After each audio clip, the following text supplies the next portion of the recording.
Hi, everybody.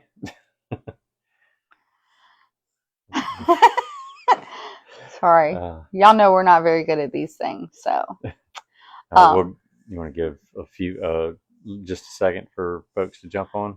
we can, but they can also always watch it later too. So That's true. it's 8 o'clock. We said we would do a live. We actually had to postpone it until this Sunday because we didn't get to do the appointment that we needed to do before this live. So basically there's going to be some major changes happening in the way that we do things. Do you want to talk? Um, so many of you know, Crystal. She, hi, Cindy. Um, Hi. uh, she has a hernia, and so the appointment that we went to, that we were supposed to do the week, or yeah, week before last, got postponed, and so we had another appointment and with a surgeon, and it went very well. Um, he kind of eased some fears about some things, and he was very his bedside manner was like impeccable. In September, the second week of September, Crystal's going to be having surgery to repair that hernia, because uh, it's really hampering her ability to do things here on the farm. And everybody knows, like, I've got a full time job, so I'm not able to be here, during the normal hours of the day. So there's a lot of things that I'm having to do when I get home on top of everything else, and so it's wearing us down. She's going to get this surgery so that way we get this thing taken care of, and get it fixed. So she's going to be down for about 6 to 8 weeks. So with that being said, I'm going to be here 24/7 to assume her roles, uh, that Thank you, sh- that Amber. that she normally the things that she normally does during the day. So getting orders together, pre-orders and stuff, getting things ready for the markets. Um, she'll still be able to handle the Facebook stuff. So y'all will still have her, the same witty charm on Facebook and Messenger and stuff like that. Maybe with a Um, little bit of pain meds on the side. um,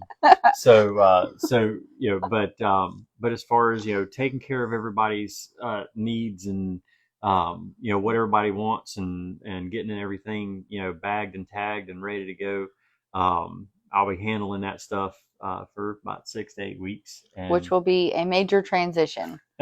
Um, yeah, because she has the freezers and everything set up to where she can, just start. She can go in there and she knows exactly where everything is. Where it takes me a few extra minutes to try and track everything down. So I want to say that was like the first major thing. So I got that hernia in April or May, either late April, early May, when we actually knew it was a hernia. Um, I had been doing things, and all of a sudden I would be in extreme pain, and I would be basically bedridden for like 3 or 4 days, which, we don't like to tell people that stuff. We don't want to, cause unnecessary worry. So we usually just keep it to ourselves. We're not very good about asking for help or accepting help when people offer. I appreciate that, by the way, Melissa. Um, but so it has actually been super challenging just to keep up with everything here and at the market since this has been going on. I haven't been able to lift. I can't turn certain ways, and I really don't know what exasperates it that causes stuff to get stuck inside that hole. But once stuff gets stuck inside that hole, then I'm in pain for days upon days. And then yeah, and I'm pretty much unable to do everything. And James is on top of his already busy schedule trying to do everything. Um, and then when we went to the surgeon, I had a CAT scan. I've had all sorts of doctor's appointments, but the CAT scan revealed that there's a blood vessel right behind where the hole is. So we definitely don't want that to get caught as well in that hernia. So I've really been trying to take it easier, which is just causing things to get backlogged even more. And, between the pain and not being able to move and the frustration that comes with that, it's been very challenging. And then the processing area got wrecked and the brooder coop got wrecked. Uh, and then on top of that, my mother has recently been having some health issues that we are trying to conquer and help her with right now. And it has caused her, or it has caused us to do a lot of evaluating about what we can handle in life and on the farm right now. So the main thing is that we will be restructuring and downsizing over the next year. Probably you'll see it happening pretty soon. So we will be selling some laying hens. We'll be selling some more goats. And the big change, I would say probably the biggest change, is that we are going to be selling all of our piglets to Back to Basics for the coming up year. So we will not be raising any pork.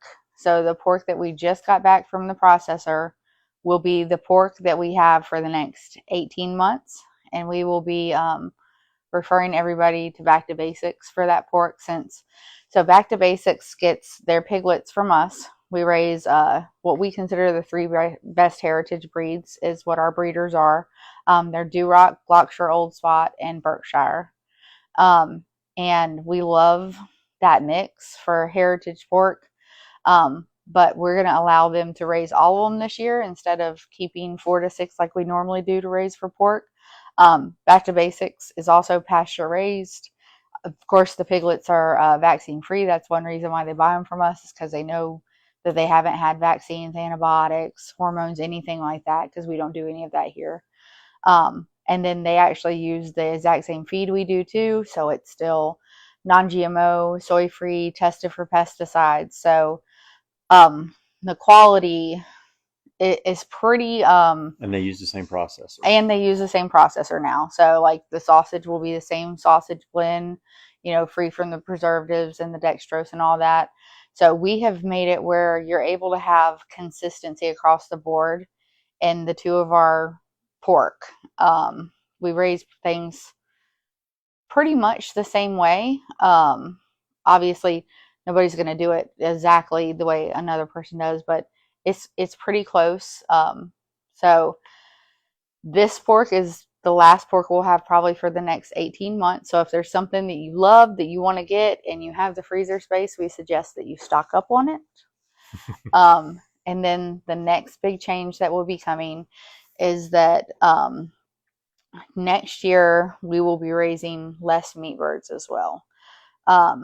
We process our meat birds here at the farm, and it is a lot.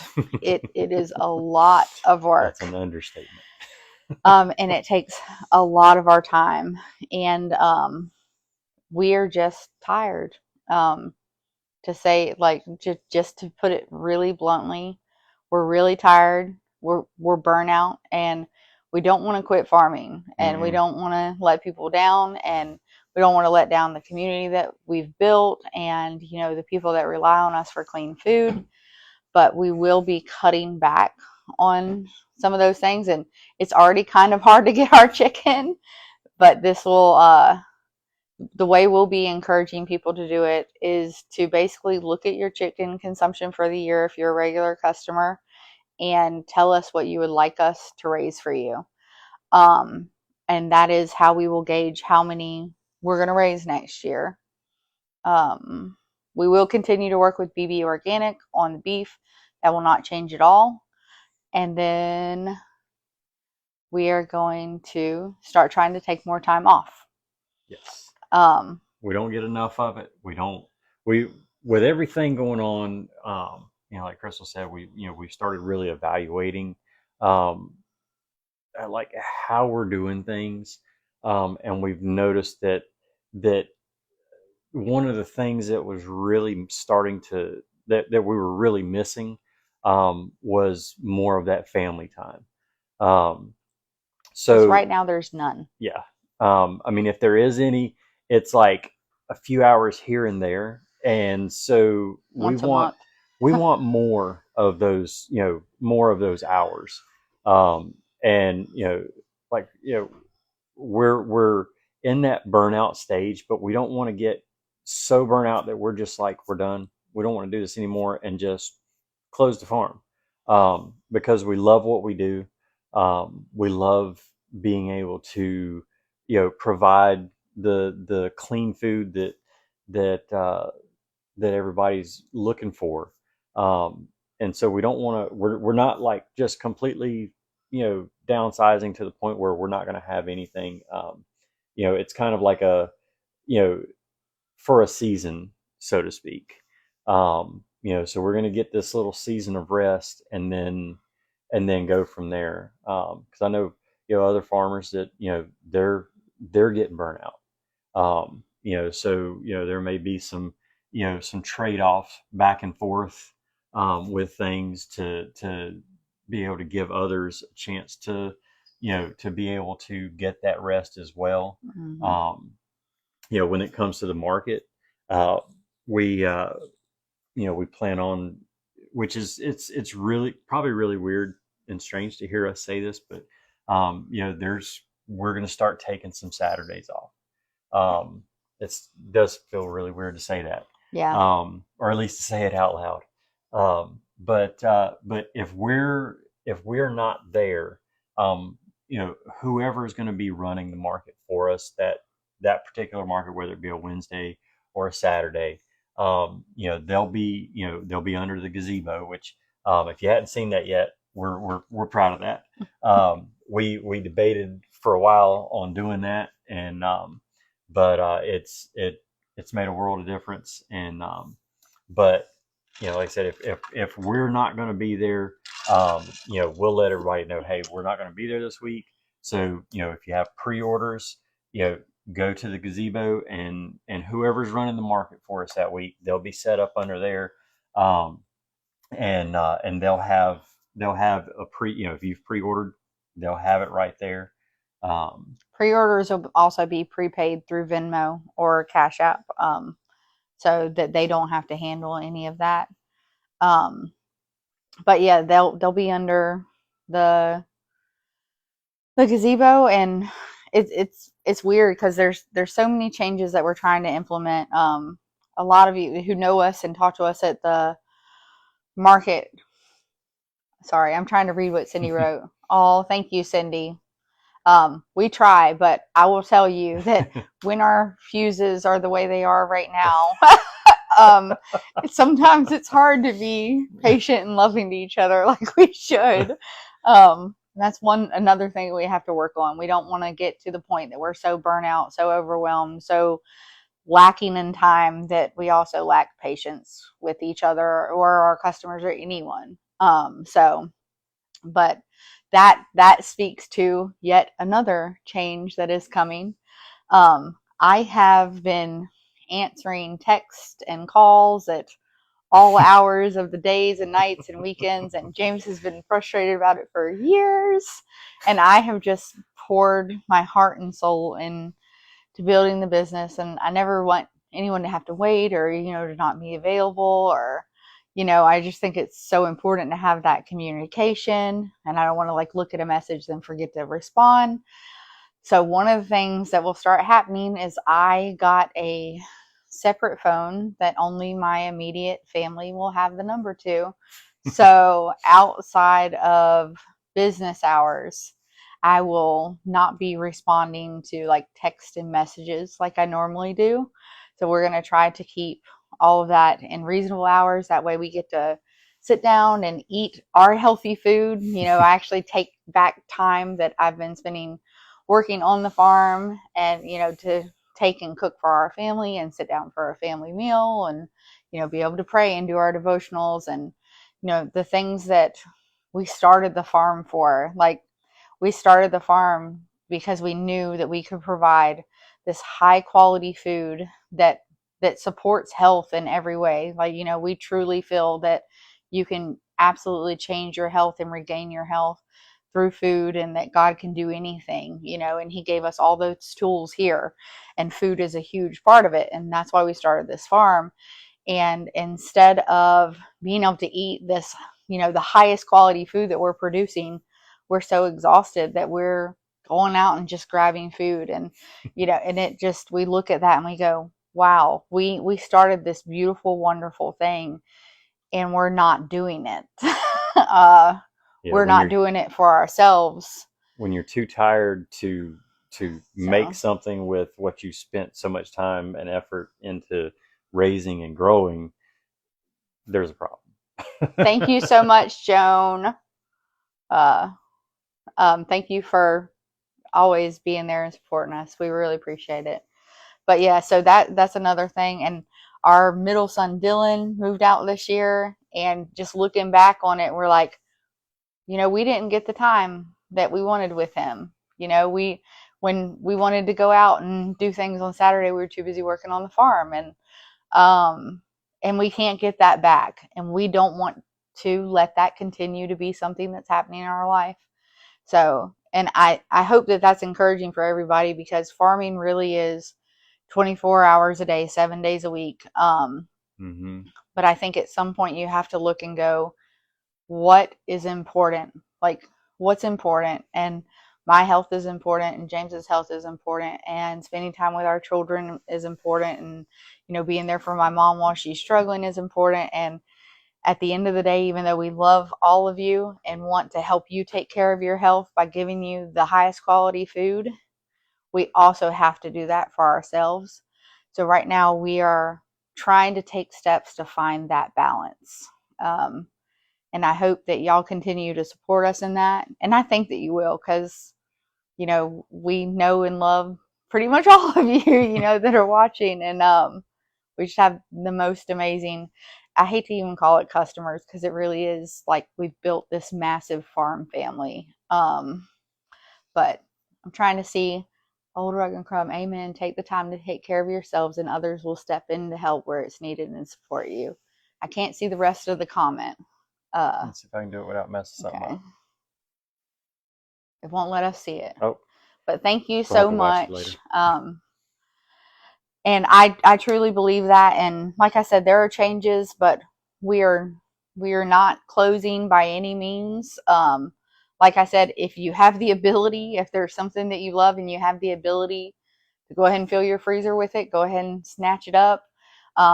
If there's something that you want to make sure, we're raising 20 chickens for you next year, that's something, just look at what your family needs, and we're going to go from there to where we can make it work. But that's also why it was so important to us to build the Franklinton market. I think a lot of people forgot how it went down when COVID happened, and you saw, supply chains failing, and you not being able to get everything you needed at the grocery store. There being limits, and you couldn't really get what you needed for your family.